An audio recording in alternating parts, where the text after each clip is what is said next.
ಯಕ್ಷಗಾನ ಶೈಲಿಯ ನಾಟಕೀಯತೆ ಹಾಗೆಯೇ ಚಲನಚಿತ್ರಕಲೆ ಈ ಎರಡರ ನಡುವೆ ನೀವು ಸಮತೋಲನ ಸಾಧಿಸಲು ಏನೆಲ್ಲ ಚಾಲೆಂಜಸ್ನ ಫೇಸ್ ಮಾಡಿದ್ರಿ ಸರ್? ಪ್ರೆಸೆಂಟೇಷನ್ ವೈಸು ಇದನ್ನ ಕ್ಯಾಪ್ಚರ್ ಮಾಡಿ ಜನರಿಗೆ ನಾನು ಅನ್ಕೊಂಡಂತ ಪ್ರಪಂಚನ ಜನರಿಗೆ ತೋರಿಸೋದು ವಿಧಾನ ಇತ್ತಲ್ಲ, ಅದೊಂದು ಸ್ವಲ್ಪ ಟಫ್ ಇತ್ತು. ನೀವು ಈ ಕ್ಯಾರೆಕ್ಟರ್ ಹೇಳಿದ ತಕ್ಷಣ ಶಿವಣ್ಣ ಹೇಗೆ ಅವ್ರ ರಿಯಾಕ್ಷನ್ ಹೇಗಿತ್ತು? ಅದು ನಮ್ಮ ಪಾಲಿಗೆ ಒದಗಿ ಬಂದ ಫಸ್ಟ್ ನಾವು ಅಪ್ರೋಚ್ ಆಗಿದ್ದು ಗೀತಾ ಮೇಡಮ್ನ.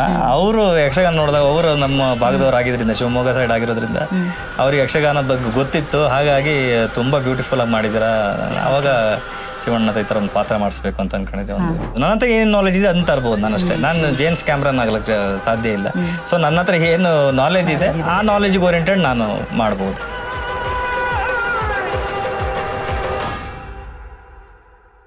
ಎಲ್ರಿಗೂ ನಮಸ್ಕಾರ. ನೀವು ನೋಡ್ತಿದ್ದೀರಾ ಸೌತ್ ಟಾಕೀಸ್. ಇವತ್ತು ನಾನು one of the finest music composer Ravi Basrur sir ಅವರ ಜೊತೆ ಇದ್ದೀನಿ. ಅವರ ಅಪ್ಕಮಿಂಗ್ ಮೂವಿ ವೀರಚಂದ್ರಹಾಸ ಈ ಚಿತ್ರದ ಬಗ್ಗೆ ಮಾತುಕತೆ ಮಾತಾಡೋದಕ್ಕೆ ಅವ್ರ ಜೊತೆ ಇದ್ದೀನಿ. ಸೊ ಬನ್ನಿ ಮಾತಾಡ್ತಾ ಹೋಗೋಣ. ಸರ್ ನಮಸ್ತೆ, ಹೇಗಿದ್ದೀರಾ? ಫಸ್ಟ್ ಆಫ್ ಆಲ್ ನಂಗೆ ತುಂಬ ಖುಷಿ ಆಗ್ತಿದೆ. One of the finest music composer ನಾನು ಇವತ್ತು ನಿಮ್ಮ ಜೊತೆ ಒಂದು ಮಾತಾಡ್ತಾ ಇರೋದಕ್ಕೆ.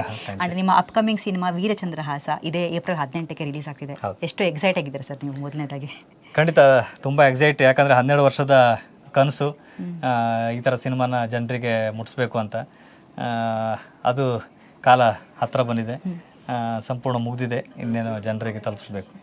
ಆ್ಯಂಡ್ ಈ ಸಂಪೂರ್ಣವಾದಂತಹ ಸಿನಿಮಾ ಯಕ್ಷಗಾನದ ಒಂದು ಶೈಲಿನಲ್ಲಿದೆ. ಇದಕ್ಕೆ ಪ್ರೇರಣೆ ಯಾರು ಅಂತ? ಇದಕ್ಕೆ ಯಕ್ಷಗಾನವೇ ಪ್ರೇರಣೆ. ಚಿಕ್ಕ ವಯಸ್ಸಿಂದ ಯಕ್ಷಗಾನನ ಕೇಳಿಕೊಂಡು ನೋಡಿಕೊಂಡು, ತಾಳಮದ್ದಲೆ ಕೇಳಿಕೊಂಡು ಯಕ್ಷಗಾನ ನೋಡ್ಕೊಂಡು ಬೆಳೆದಿದ್ದೀವಿ. ಎಲ್ಲೋ ನಮ್ಗೆ ಇಂಡೈರೆಕ್ಟ್ಲಿ ಅದು ಈ ಕೆಲಸ ನೀನು ಮಾಡು ಅಂತ ಹೇಳ್ದಂಗೆ ನನಗೆ ಅದೇ ಮಾಡಿಸ್ಕೊಂಡಿದ್ದೆ. ನಾನೇನೂ ಮಾಡಿಲ್ಲ. ನಾನು ಅದು ಹೇಳ್ದಂಗೆ ಹೋಗಿದ್ದೀನಿ. ಅದಕ್ಕೆ ಲಕ್ತಾಗಿ ಯಾರ್ಯಾರೆಲ್ಲ ಬೇಕು ಅದೇ ಕರ್ಕೊಂಡಿದ್ದೆ. ಯಕ್ಷಗಾನ ಶೈಲಿಯ ನಾಟಕೀಯತೆ ಹಾಗೆಯೇ ಚಲನಚಿತ್ರಕಲೆ ಈ ಎರಡರ ನಡುವೆ ನೀವು ಸಮತೋಲನ ಸಾಧಿಸಲು ಏನೆಲ್ಲ ಚಾಲೆಂಜಸ್ನ ಫೇಸ್ ಮಾಡಿದ್ರಿ ಸರ್? ಇಲ್ಲಿ ಚಾಲೆಂಜ್ ನನಗಂದರೆ ಅದನ್ನ ಪ್ರೆಸೆಂಟೇಷನ್ ಚಾಲೆಂಜ್ ಒಂದೇ. ಯಾಕಂದರೆ ಎಲ್ಲ ನುರಿತ ಕಲಾವಿದರು ಇದ್ದಿದ್ದರಿಂದ, ಎಲ್ಲ ಆರ್ಟಿಸ್ಟ್ಗಳು, ಮೇಜರ್ ಆರ್ಟಿಸ್ಟ್ಗಳು ಯಾರೆಲ್ಲ ಇದ್ದಾರೆ ಎಲ್ಲರೂ ಅದ್ಭುತ ಕಲಾವಿದರು. ಆ ಕಲಾವಿದರಿಗೆ ನಾನು ನೀನು ಹೇಳಿಕೊಡುವಂಥ ಅಗತ್ಯ ಇರಲಿಲ್ಲ. ಅವರು ಅಷ್ಟು ವರ್ಷದ ಅನುಭವ, ಹತ್ರ 20-30 ವರ್ಷ ಆ ವಿಭಾಗದಲ್ಲಿ ಕೆಲಸ ಮಾಡಿದವರು. ಹಾಗಾಗಿ ನನಗೆ ಅದೇನು ಸಮಸ್ಯೆ ಬರಲಿಲ್ಲ. ಬಟ್ ಪ್ರೆಸೆಂಟೇಷನ್ ವೈಸು ಇದನ್ನು ಕ್ಯಾಪ್ಚರ್ ಮಾಡಿ ಜನರಿಗೆ ನಾನು ಅನ್ಕೊಂಡಂಥ ಪ್ರಪಂಚನ ಜನರಿಗೆ ತೋರಿಸೋದು ವಿಧಾನ ಇತ್ತಲ್ಲ, ಅದೊಂದು ಸ್ವಲ್ಪ ಟಫ್ ಇತ್ತು. ಬಟ್ ಯಾಕಂದರೆ ಎಲ್ಲದೂ ಟೋಟಲಾಗಿ ಸಿನಿಮಾದಲ್ಲಿ ನಾವು ಲೈಟ್ ಬಳಸಿಲ್ಲ. ದೊಂದಿ ಬೆಳಕಲ್ಲೇ ಫೈರ್ ಲ್ಯಾಂಪಲ್ಲೇ ನಾವು ಇಡೀ ಸಿನಿಮಾ ಶೂಟ್ ಮಾಡಿದ್ದು. ಸೊ ಅದಾದಮೇಲೆ ಎಲ್ಲ ಸೀಕ್ವೆನ್ಸ್ಗಳು ನೈಟ್, ಯಾವುದು ಡೇ ಶೂಟ್ಗಳಿಲ್ಲ. ನಮ್ಗೆ ಅದೊಂದು ಸಂಜೆ 6 ಗಂಟೆಯಿಂದ ಬೆಳಗ್ಗೆ 6 ಗಂಟೆ ತನಕನೂ ಶೂಟು, ಈ ಥರ ಶೂಟ್ ಮುಗಿಸಿದ್ದೀವಿ. ಯಾರೆಲ್ಲ ಹಿರಿಯ ಕಲಾವಿದರು ಅಂದರೆ ಯಕ್ಷಗಾನದಲ್ಲಿ ಈ ಸಿನಿಮಾದಲ್ಲಿ ಈ ಕಾಲಘಟ್ಟದಲ್ಲಿ ಇರುವಂಥ ಪ್ರಸನ್ನ ಶೆಟ್ಟಿಗರಾಗಿರ್ಬೋದು, ಮಂದರ್ತಿ, ಅದಾದಮೇಲೆ ಕಡಬಾಳ್ರಾಗಿರ್ಬೋದು, ರವೀಂದ್ರ ದೇವಾಡಿಗರಾಗಿರ್ಬೋದು, ಕಾಸರಗೋಡವರಾಗಿರ್ಬೋದು, ತುಂಬ ಜನ ಇದ್ದಾರೆ. ಶಿಥಿಲ್ ಶೆಟ್ಟಿ ಮೈನ್ ಲೀಡ್ ಮಾಡಿದವರು. ಅದಾದಮೇಲೆ ನಾಗಶ್ರೀ, ತುಂಬ ಜನ ಇದ್ದಾರೆ. ಅಂದರೆ ತಾರಾ ಬಳಗ ಅದು ಹೇಳಿ ತೀರದು. ಅಷ್ಟು ನವೀನ್ ಶೆಟ್ಟಿ ಅಂತ ಇದ್ದಾರೆ, ಮೇಜರ್ ರೋಲ್ ಖಳನಾಯಕನ ಪಾತ್ರ ಮಾಡಿದ್ದಾರೆ. ತುಂಬ ಜನ ಇದ್ದಾರೆ. ಶಿವಣ್ಣನ ಇಲ್ಲಿ ನೋಡ್ತಾ ಇದೀವಿ ನಾವು. ಅದು ನಮ್ಮ ಪಾಲಿಗೆ ಒದಗಿ ಬಂದ. ಸೊ ನೀವು ಈ ಕ್ಯಾರೆಕ್ಟರ್ ಹೇಳಿದ ತಕ್ಷಣ ಶಿವಣ್ಣ ಹೇಗೆ, ಅವ್ರ ರಿಯಾಕ್ಷನ್ ಹೇಗಿತ್ತು? ಫಸ್ಟ್ ನಾವು ಅಪ್ರೋಚ್ ಆಗಿದ್ದು ಗೀತಾ ಮೇಡಮ್ನ. ಅವರು ಯಕ್ಷಗಾನ ನೋಡಿದಾಗ ಅವರು ನಮ್ಮ ಭಾಗದವ್ರು ಆಗಿದ್ರಿಂದ, ಶಿವಮೊಗ್ಗ ಸೈಡ್ ಆಗಿರೋದ್ರಿಂದ ಅವ್ರಿಗೆ ಯಕ್ಷಗಾನ ಬಗ್ಗೆ ಗೊತ್ತಿತ್ತು. ಹಾಗಾಗಿ ತುಂಬ ಬ್ಯೂಟಿಫುಲ್ ಆಗಿ ಮಾಡಿದಿರ. ಅವಾಗ ಶಿವಣ್ಣ ಈ ಥರ ಒಂದು ಪಾತ್ರ ಮಾಡಿಸ್ಬೇಕು ಅಂತ ಅನ್ಕೊಂಡಿದ್ದೆ. ಒಂದು ಸಿಂಗನಲ್ಲೂರು ಶಿವಪುಟ್ಟ ಸ್ವಾಮಿ ಅಂತ ಹೇಳಿದವಾಗ ಅದನ್ನು ಕೇಳಿ ಖುಷಿ ಆಯಿತು ಅವರಿಗೆ. ಸೊ ಒಂದು ಡೇಟ್ ಕೊಟ್ಟರು. ಅದು ಮಾತಿಗೆ ಕರೆಕ್ಟಾಗಿ ನಡ್ಕೊಂಡು ಬಂದರು. ಒಟ್ಟು ಎಷ್ಟು ಜನ ಯಕ್ಷಗಾನ ಕಲಾವಿದರು ಈ ಸಿನಿಮಾದಲ್ಲಿದ್ದಾರೆ? ಈ ಸಿನಿಮಾದಲ್ಲಿ ಎಲ್ಲದೂ ಸೇರಿಸಿದ್ರೆ ಹತ್ರ ಒಂದೊಂದು ಸೆಟ್ ಮೇಜರ್ ಪೋರ್ಷನ್ ಬಂದಾಗ, ಫೈಟ್ ಸೀಕ್ವೆನ್ಸ್ ಇದೆಲ್ಲ ಬಂದಾಗ ಹತ್ರ 450-500 ವೇಷದ ಮೇಲಿತ್ತು. ಸಾಮಾನ್ಯ ದಿನಗಳು ಬಂದವಾಗ ಅದು ಸಾಮಾನ್ಯವಾಗಿ ಸೈನಿಕರು, ಸೇನಾಧಿಪತಿ, ಹತ್ರ 50-60 ವರ್ಷ ವೇಷಗಳು ಡೈಲಿ ಇರ್ತಿತ್ತು. ಓಕೆ ಸರ್, ಒಂದು ಸಿನಿಮಾ ಗೆಲ್ಲಬೇಕು ಅಂದರೆ ಯೂಶಲಿ ಯಾವೆಲ್ಲ ಎಲಿಮೆಂಟ್ಸ್ ಆ ಸಿನಿಮಾದಲ್ಲಿ ಇರಬೇಕು ಅಂತ? ಒಂದು ಸಿನಿಮಾ ಗೆಲ್ಲೋದಾ ಅಥವಾ ಮಾಡೋದಾ? ಇಲ್ಲ, ಸಿದ್ಧಸೂತ್ರಗಳು ಇಲ್ಲಿಲ್ಲ. ನಿಮ್ಮ ನಾಲೆಜ್ಗಳದು. ಈಗ ನಮ್ಮ ನಾಲೆಜಿಗೆ ಆ ಸಮಯಕ್ಕೆ ಏನೆಲ್ಲ ಗೊತ್ತಿರುತ್ತೆ, ಅದರಲ್ಲಿ ದಿ ಬೆಸ್ಟ್ ಏನು ಮಾಡ್ಬೋದು. ನಾವೆಲ್ಲರೂ ಇನ್ಫ್ಲುಯೆನ್ಸರೇ. ನೀವು ಏನೇ ಕಣ್ಣು ತೆರೆದ್ರು, ನಾವೇನಾಗ ಬರಿತೀನಿ ಅಂತ ಹೇಳಿದ್ರು ಇನ್ನೊಂದು ಕಡೆ ಇನ್ಫ್ಲುಯೆನ್ಸ್ ಆಗಿರೋದು. ಅದರಲ್ಲಿ ಬೆಸ್ಟ್ ನೀವು ಏನು ಮಾಡ್ಬೋದು, ಏನು ಕೊಡ್ಬೋದು. ಯಕ್ಷಗಾನನ ಯಾಕೆ ನಾನು ತಗೊಂಡೆ ಅಂತ ಹೇಳಿದ್ರೆ, ಕಣ್ಣು ಮುಚ್ಕೊಂಡೆ ಪ್ರಪಂಚನ ತೋರಿಸ್ದವ್ರು ಈಗ ತಾಳಮದ್ಲೆ ಕೇಳ್ತಾ ಇರ್ಬೇಕಾದ್ರೆ ನಮಗೆ ನಿದ್ದೆ ಬಂದಿದ್ರು ನಿದ್ದೆಗಲ್ಲೇ ಆ ಕಥೆ ಅಲ್ಲಿ ಓಡ್ತಾ ಇತ್ತು. ಆ ಥರದ ಪ್ರಪಂಚವನ್ನ ಕಟ್ಟಿಕೊಟ್ಟ ಅಂತ ಒಂದು ಅದ್ಭುತ ಕಲೆ. ಅದು ಜನರಿಗೆ ಪರಿಚಯ ಆಗಬೇಕು, ಪ್ರಪಂಚಕ್ಕೆ ಪರಿಚಯ ಆಗಬೇಕು, ಇದೇ ಉದ್ದೇಶ. ಇದು ಸಿನಿಮಾ ಅಂತ ನಾನು ಕನ್ಸಿಡರ್ ಮಾಡಲ್ಲ. ಸಿನಿಮಾ ಅನ್ನೋದಕ್ಕಿಂತ ಇಂಪಾರ್ಟೆಂಟ್ ಇದು ನನ್ನ ಜವಾಬ್ದಾರಿ, ನಮ್ಮ ಭಾಗದ ಕಲೆಯನ್ನು ಪ್ರಪಂಚಕ್ಕೆ ಪರಿಚಯ ಮಾಡಬೇಕು ಅಂತ ಅದನ್ನು ಇಂಪಾರ್ಟೆಂಟ್ ಇಟ್ಕೊಂಡು ಮಾಡಿದ್ದೀನಿ.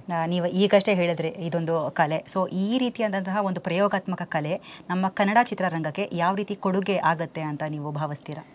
ಹೊಸ ಡೈಮೆನ್ಷನ್ ಹುಟ್ಟಬಹುದು, ಸಿನಿಮಾ ಮಾಡುವಂಥ ವಿಧಾನಗಳು ಹೊಸ ರೀತಿಯಲ್ಲಿ ಹುಟ್ಟಬಹುದು, ಹೊಸ ಕಲಾವಿದಗಳೊಂದಿಷ್ಟು ಬರ್ಬೋದು, ಜನರು ನೋಡುವ ಆಸಕ್ತಿಗಳು ಬದಲಾಗಬಹುದು, ಇದಕ್ಕೆ 1000 ದಾರಿ ಹುಟ್ಟಬಹುದು. ನಮ್ಗೆ ನಾವು ಹೀಗೆ ಅಂತ ಬೆಟ್ಟು ತೋರಿಸಿ ಹೇಳಲಿಕ್ಕೆ ಸಾಧ್ಯ ಇಲ್ಲ.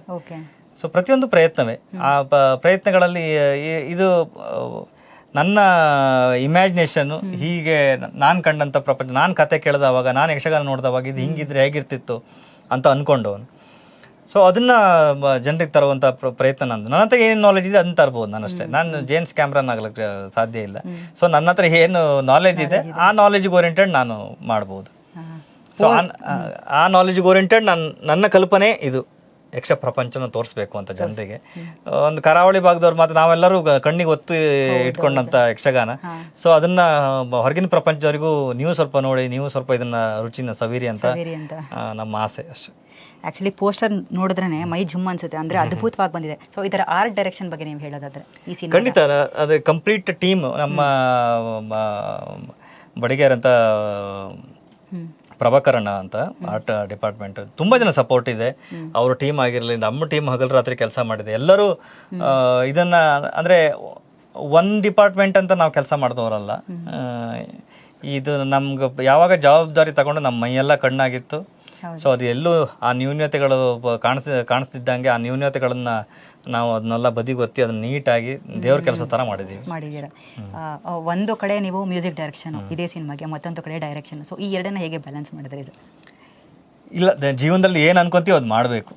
ಅದು ಮ್ಯೂಸಿಕ್ ಡೈರೆಕ್ಷನ್ ನನಗೆ ಗೊತ್ತಿಲ್ಲ.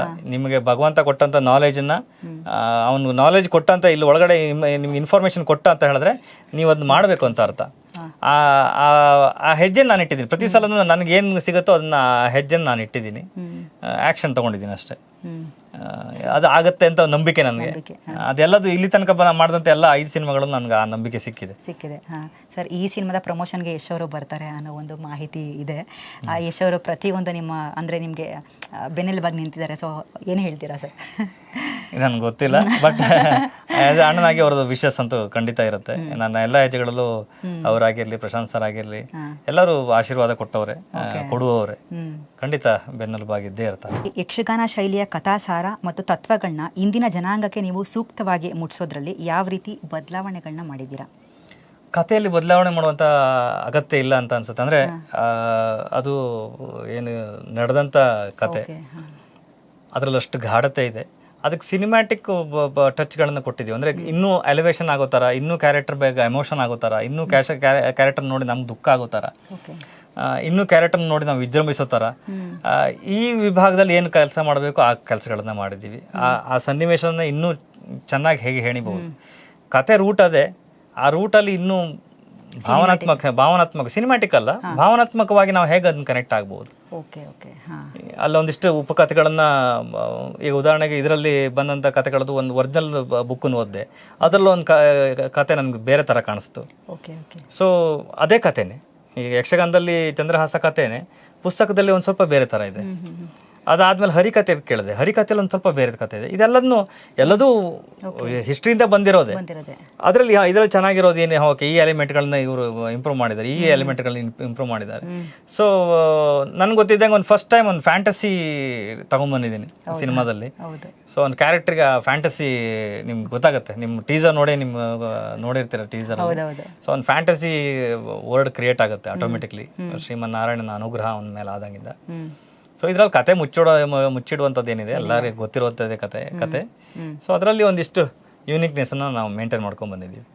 ಯಕ್ಷಗಾನದ ಕಲಾವಿದರು ಹಾಗೆಯೇ ಚಿತ್ರರಂಗದ ಕಲಾವಿದರು ಇವ್ರ ನಡುವೆ ಅಂದ್ರೆ ಸಹಕಾರ ಹೇಗಿತ್ತು ಅಂತ? ಅಂದ್ರೆ ಅವ್ರವ್ರ ಭಾಗದಲ್ಲಿ ಅವ್ರವ್ರು ಎಲ್ಲರೂ ಅಂದ್ರೆ ಆಸ್ ಎ ಯಕ್ಷಗಾನ ಪ್ರಿಯನಾಗಿ ಶಿವಣ್ಣ ಯಕ್ಷಗಾನ ವೇಷ ಹಾಕಿದಾಗ ಆದಂಥ ಖುಷಿ ನನಗಾಗಿರ್ಲಿ, ನನ್ನ ಯಕ್ಷಗಾನ ಕಲಾವಿದರು ಆ ದಿವಸ ಯಾರೆಲ್ಲ ಬಂದಿದ್ರು ಟೋಟಲ್ ಆಗಿ ನನಗೆ ಗೊತ್ತಿದ್ದಂಗೆ ಪ್ರತಿ ಸೆಟ್ಟಲ್ಲೂ ನಾವೊಂದು 200-300 ಜನ ಇದ್ದೇ ಇರ್ತೀವಿ. ಪ್ರತಿಯೊಬ್ಬರಿಗೂ ಆದಂಥ ಖುಷಿ ಅದು ಹೇಳಿ ತೀರೋದು. ಅಂದರೆ ಅದು ನಮ್ಮ ಇವ್ರನ್ನ ಶಿವಣ್ಣನ ಕರ್ಕೊಂಬಂದಿದ್ದ ಉದ್ದೇಶವೇ ನನಗೆ ಇನ್ನು ಮುಂದಿನ ರೀಚ್ಗಳಿಗೆ ಒಂದು ಸರಿಯಾದ ಬಲ ಬೇಕಿತ್ತು. ಆ ಬಲಕ್ಕೆ ಅವರು ಹೆಗಲು ಕೊಡ್ತಾರೆ ಅಂತ ನನಗೆ ನಂಬಿಕೆ ಇತ್ತು. ಹಾಗಾಗಿ ಅವ್ರನ್ನ ಆಯ್ಕೆ ಮಾಡ್ಕೊಂಡ್ರಿ. ಏನೆಲ್ಲ ಚಾಲೆಂಜಸ್ ಫೇಸ್ ಮಾಡಿದ್ರಿ ಸರ್ ಶೂಟಿಂಗ್ ಟೈಮಲ್ಲಿ? ಕಷ್ಟವಾದಂತಹ ಕಷ್ಟ ಇದೆ, ನಾವು ಇಷ್ಟಪಟ್ಟಿದ್ದೀವಿ, ಹಾಗಾಗಿ ಅದು ಕಷ್ಟ ನಮ್ಗೇನು ಅನ್ಸಲಿಲ್ಲ. But day and night shoot ಇತ್ತು. ಬಟ್ ಅದೆಲ್ಲನೂ ಆ ಖುಷಿಯಲ್ಲೇ ಮಾಡಿದ್ದೀವಿ ಪ್ರತಿಯೊಬ್ರು. ನಾನಂತಲ್ಲ, ಸಿನಿಮಾಗೆ ಬಂದಂಥ ಜೂನಿಯರ್ ಆರ್ಟಿಸ್ಟ್ ಅಂತ ಹಿಡಿದು ಪ್ರತಿಯೊಬ್ರು ಈ ಸಿನಿಮಾವನ್ನ ಸಿನಿಮಾ ಅಂತ ಅವ್ರು ನೋಡಿಲ್ಲ.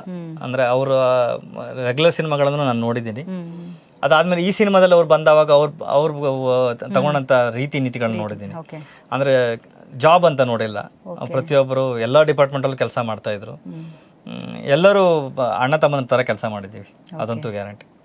ನಿಮ್ಮ ಮ್ಯೂಸಿಕ್ನ ನಾವೆಲ್ಲರೂ ಕೂಡ ಇಷ್ಟಪಟ್ಟಿದ್ದೀವಿ. ಆ್ಯಂಡ್ ಈ ಸಿನಿಮಾ ಕೂಡ ಖಂಡಿತವಾಗ್ಲೂ ನಮ್ಮೆಲ್ರಿಗೂ ಕೂಡ ಇಷ್ಟ ಆಗುತ್ತೆ ಅಂತ ನಾನು ನಿಮಗೆ ಹೇಳ್ತಿದ್ದೀನಿ. ಆ್ಯಂಡ್ ವೀರಚಂದ್ರಹಾಸಗೆ all the very best sir. ಇದೇ ಏಪ್ರಿಲ್ 18 ರಿಲೀಸ್ ಆಗ್ತಿದೆ.